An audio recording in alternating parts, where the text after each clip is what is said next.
Hello बच्चों, let's read this question. The question says, these questions are based on the following situation. Choose the correct options from those given below. A unit cell contains atoms A at all corners and atoms B at alternate faces and all edge centers. Atoms C are present at face centers left from B and one at each body diagonal at a distance of 1/4 of diagonal from corner. Formula of the compound is option A A3B8 C7, option B AB4 C6, option C A6B4 C8 and option D A2B9 C11। तो इस question में हमें A B C atoms है और उनकी position बताई गई है यूनिट सेल में कहाँ कहाँ वो लोकेट है और हमें उसका फॉर्मूला बताना है कंपाउंड का। तो फर्स्ट ऑफ ऑल बात करते हैं इस क्वेश्चन में हमारे की कंसेप्ट के बारे में। बच्चों की कंसेप्ट क्या होगा हमारा? Contribution of atoms in unit cell. हमें पता होना चाहिए कंट्रीब्यूशन ऑफ एटम क्या होता है, कि एटम का कंट्रीब्यूशन क्या होता है इन वन यूनिट सेल के अंदर, डिपेंडिंग अपॉन दी लोकेशन और पोजीशन। अगर हमारा कोई एटम फेस सेंटर पर लोकेट होता है तो उसका कंट्रीब्यूशन कितना होता है हमारे यूनिट सेल के अंदर? हाफ। और अगर कोई हमारा कॉर्नर्स पर लोकेट होता है तो कॉर्नर्स पर कंट्रीब्यूशन कितना होता है हमारा? 1/8। इसी तरह अगर हमारे पास कोई एटम हमारा बॉडी के डायगोनल पे लोकेट होता है, बॉडी डायगोनल पे, क्योंकि बॉडी डायगोनल कंप्लीटली हमारे किसके अंदर आ जाती हैं बच्चों?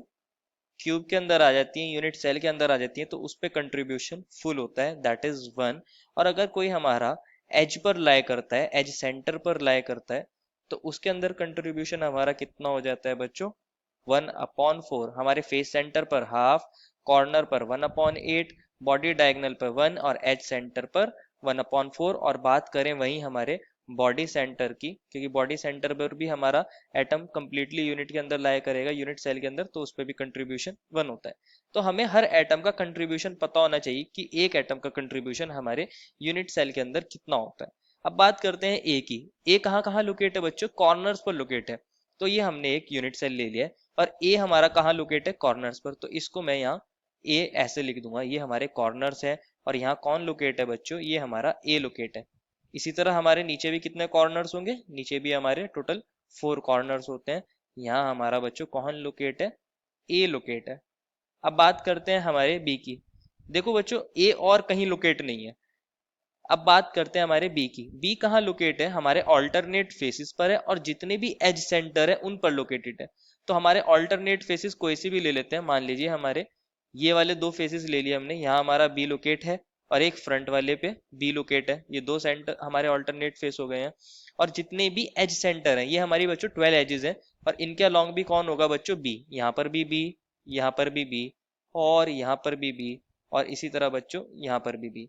सिमिलरली हमारे पास ये बी है, यहाँ पर भी बी है, और ये वाला भी बी है, और ये वाला भी बी है। और 4 एजेस नीचे होती हैं, टोटल 12 एजेस होती हैं।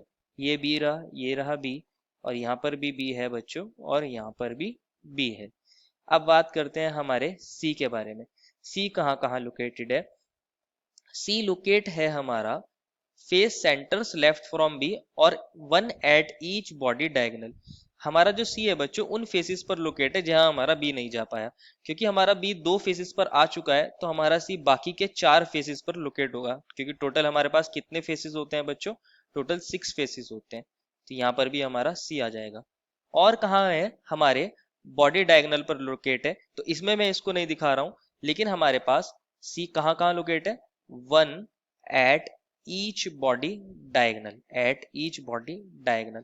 और हमारे पास टोटल बॉडी डायगोनल्स कितने होते हैं? टोटल बॉडी डायगोनल्स होते हैं हमारे पास 4। टोटल बॉडी डायगोनल्स कितने होते हैं किसी क्यूब के अंदर? 4 होते हैं। अब हम अपना एटम्स को निकालते हैं। फर्स्ट ऑफ ऑल बात करते हैं हमारे एटम नंबर ए की, कि हमारे एटम ए कितने लाया करेंगे। क्योंकि सिर्फ एटम हमारे ए जो है कॉर्नर्स पर है और टोटल कॉर्नर्स 8 है और हर कॉर्नर का कंट्रीब्यूशन 1/8 होता है। तो हमारे एक एटम का कंट्रीब्यूशन है 1/8, तो 8 एटम्स का कंट्रीब्यूशन कितना हो जाएगा? 8 इंटू 1/8, दैट इज 1। अगर बात करते हैं हमारे बी की, तो बी कहाँ कहाँ लोकेट है बच्चों? हमारे ऑल्टरनेट फेसिस पर है और जितने भी एज है सेंटर्स हैं उन पर लोकेट है।